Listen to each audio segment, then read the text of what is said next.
নমস্কার, আমি তোমাদের জয়দেব শাস্ত্রী। বাড়িতে হঠাৎই লক্ষণগুলি দেখছেন, অশরীরী আত্মা নয়তো ভূত, অশরীরী পেত, এইসব শব্দের সঙ্গে কম বেশি সকলেরই আমরা পরিচিত। দীপান্বিতা অমাবস্যার আগে চতুর্দশী তিথিতে হিন্দু মতে ভূত চতুর্দশী পালন করা হয়। হিন্দু মতে বিশ্বাস করা হয় যে এদিন মৃত পূর্বপুরুষরা মর্তে নেমে আসে। বাড়িতে ভূত, প্রেত বা অশরীরী কোনো সত্তা থাকলে বাস্তুমতে কিভাবে আমরা তা জানব? ভূত, অশরীরী, প্রেত এইসব শব্দের সঙ্গে কম বেশি সকলেই আমরা পরিচিত। কেউ ভূত বিশ্বাস করে, কেউ আবার খুব জোরের সঙ্গে বলে ভূত বলে কিছু নেই। ভূত ধরা নিয়ে বিভিন্ন দেশে বিভিন্ন মত প্রচলিত আছে। আজ আমি যে বিষয়গুলি আলোচনা করব সেগুলি একটু মন দিয়ে শুনবে। হিন্দু মতে বিশ্বাস করা হয় যে পুরুষেরা মর্তে নেমে আসেন, পূর্বপুরুষেরা তাদের খুশি করতে অতৃপ্ত আত্মাদের অভিশাপ থেকে বাঁচতে এদিন নানান আচার পালন করা হয়, প্রথা রয়েছে। অনেকটা ভূত চতুর্দশীর মতোই পশ্চিম দুনিয়ায় হ্যালোউইন পালন করা হয়। যুগ যুগ ধরে অনেকেই ভূতের অস্তিত্ব টের পেয়েছেন, অনেকে খোদ বাড়িতেই ভূতের ভয় পেয়েছেন। কিন্তু কিভাবে বুঝবেন বাড়িতে তেনারা রয়েছে? বাড়িতে ভূত, প্রেত বা অশরীরী কোনো সত্তা থাকলে বাস্তুমতে কিভাবে জানা যায়? সাধারণত পুরনো বাড়ি যখন কেনা হয় তখন এই জাতীয় সমস্যা সবচেয়ে বেশি হয়। এটা শুধু আমাদের দেশে নয়, ইউরোপের বিভিন্ন দেশে এই জাতীয় ঘটনা আকছার ঘটে। আবার নতুন খালি জায়গায় বাড়ি করার আগে সেই জায়গা সম্বন্ধে ভালোভাবে খোঁজ খবর না নিয়ে বাড়ি করলে এই জাতীয় সমস্যায় পড়তে হয়। দেখে আমি আজ যে বিষয়গুলি বললাম সেগুলি তোমরা শোনো ভালো করে মন দিয়ে।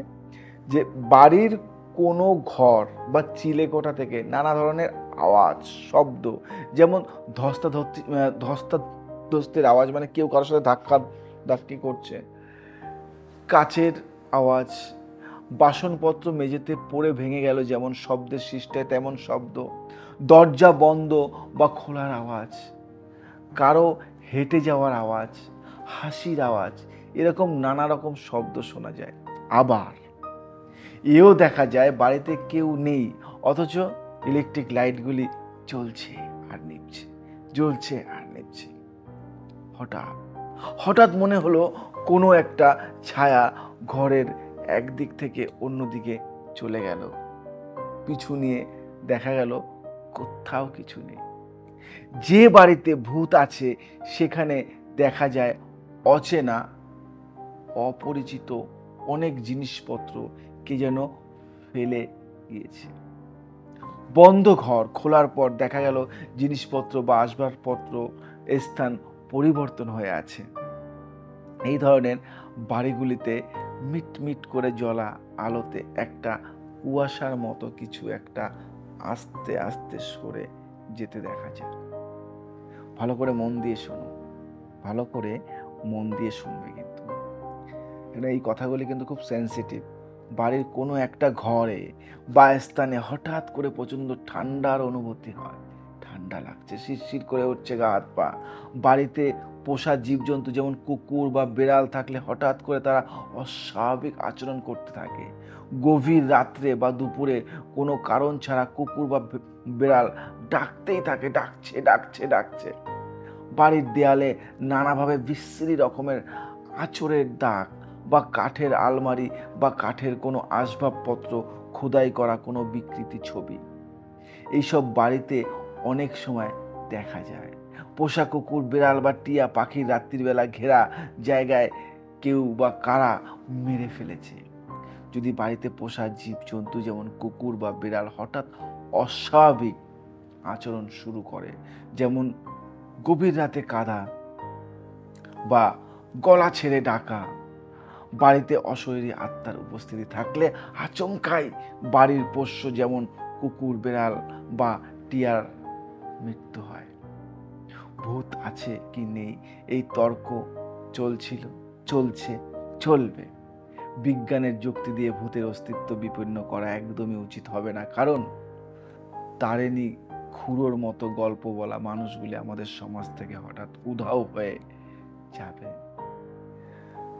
তো আমরা এই নিয়ে তর্ক করব না, তর্ক বিতর্কর মধ্যে যাচ্ছি না, কিন্তু আমি পার্সোনালি আমি ভূতের অস্তিত্ব পেয়েছি, তাই আমি ভূত নিয়ে প্যারানর্মাল সোসাইটি আমি একজন, এবং সেখানে এটা নিয়ে কাজ করছি আমি। তো এটা একটা আলাদা পার্ট। আজকে যে তথ্যগুলি বলবো না, ভালো করে শুনবে। আপনি কি এই গন্ধগুলি পাচ্ছেন? তাহলে অশরীরী যোগাযোগ করতে চাইছে। চিকিৎসা শাস্ত্রে ভূতের অস্তিত্ব নেই, একদম নেই। রয়েছে ভয় বা ফোবিয়ার কথা। শুনেছ? ফোবিয়া।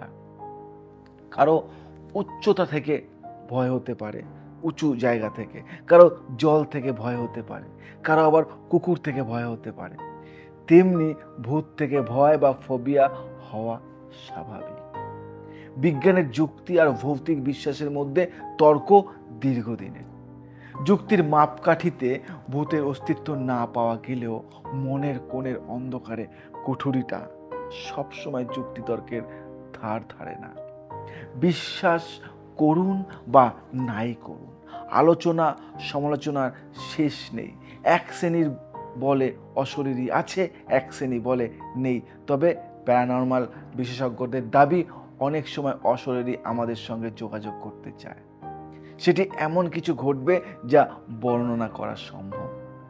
বিশেষজ্ঞদের মতে বাতাসে যদি হঠাৎ কোনো উৎস ছাড়াই বিশেষ কিছু গন্ধ পেলে জানবে আপনার আশেপাশে কোনো অশরীরী আত্মা রয়েছে, আপনাকে যোগাযোগ করার চেষ্টা করছে, হয়তো কিছু বলার চেষ্টা করছে।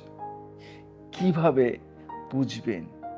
আজ আমি আপনাদেরকে বলবো। এই কথা কিন্তু কেউ বলতে চায় না, আমি বলবো।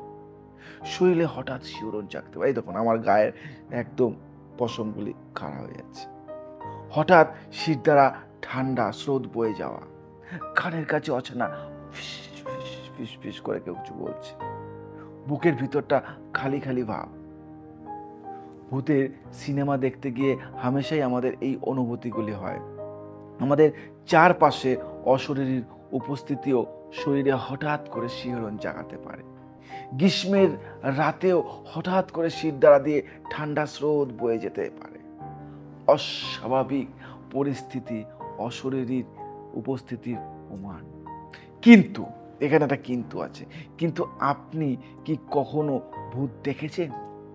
কখনো মনে হয়েছে চারপাশে কিছু অলৌকিক ঘটছে? বিশ্বাস করুন বা নাই করুন, অনেক সময় অশরীরী আমাদের সঙ্গে যোগাযোগ করতে চায়, কিছু বলতে চায়, সতর্ক করতে চায়। কিন্তু বেশিরভাগ ক্ষেত্রেই আমরা তা বুঝে উঠতে পারি না।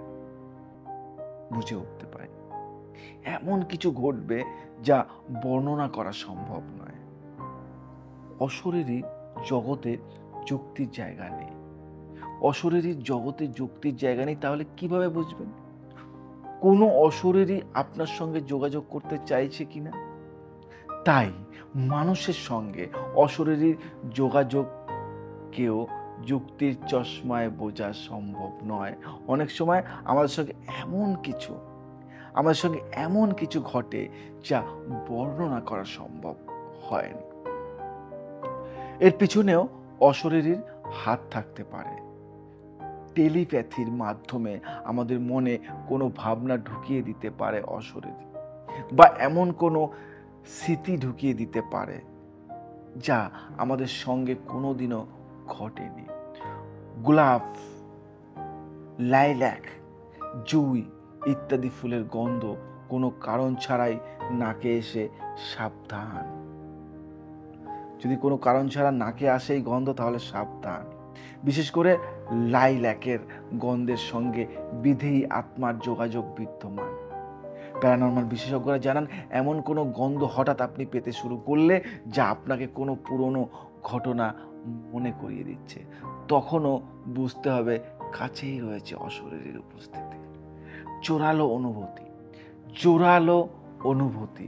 কোনো অশরীরী আমাদের সঙ্গে পরোক্ষ যোগাযোগ করতে পারে, সেক্ষেত্রে আমাদের অনুভূতিগুলো আরো তীক্ষ্ণ ও জোরালো হয়ে উঠবে। এর ফলে কোনো অভয়কে আরো স্পষ্ট দেখা যেতে পারে। কোনো অচেনা ফুলের গন্ধ চেনা চেনা লাগতে পারে, যা হয়তো মৃত কোনো মানুষের কথা মনে পড়াবে। প্রথম বুঝতে না পারলেও মনোযোগ বাড়িয়ে অশরীরীর বার্তা বোঝা সম্ভব। রান্নার মশলা থেকে তামাক, কোনো উৎস ছাড়াই যদি তেমন কোনো গন্ধ পান, তাহলে বুঝবেন কাছেই রয়েছে তারা। এছাড়াও ক্লোন, ফুটন্ত কফি ইত্যাদি ঘ্রাণও এই বিষয়ে গুরুত্বপূর্ণ। চিকিৎসা শাস্ত্রে ভূতের অস্তিত্ব নেই রয়েছে ভয় বা ফোবিয়ার কথা। আমি আগেও বলেছি এটা, আমি আগেও কিন্তু এই কথা বলেছি। তো ফোবিয়া আর ভয়টা কিন্তু একটা আলাদা পার্ট। তো আমরা অনেক সময় ঘরের টিভি লাইটে অস্বাভাবিকতা, বন্ধ করে হঠাৎ জ্বলে উঠতে পারে লাইট, হঠাৎ ঘুরতে শুরু করতে পারে ফ্যান, রিমোটে হাত না দিয়েই বেড়ে যেতে পারে টিভির আওয়াজ। ভূতের সঙ্গে ইলেকট্রনিক্সের সম্পর্কের কথা বহু সিনেমায় বহুবার দেখিয়েছে।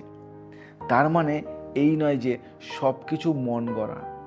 অনেক সময় টিভি বা ঘরের লাইটের সাহায্যে, ভালো করে শুনবে কথাটা, অনেক সময় টিভি বা ঘরের লাইটের সাহায্যে আমাদের কোনো বার্তা দেওয়ার চেষ্টা করতে পারে অশরীরী।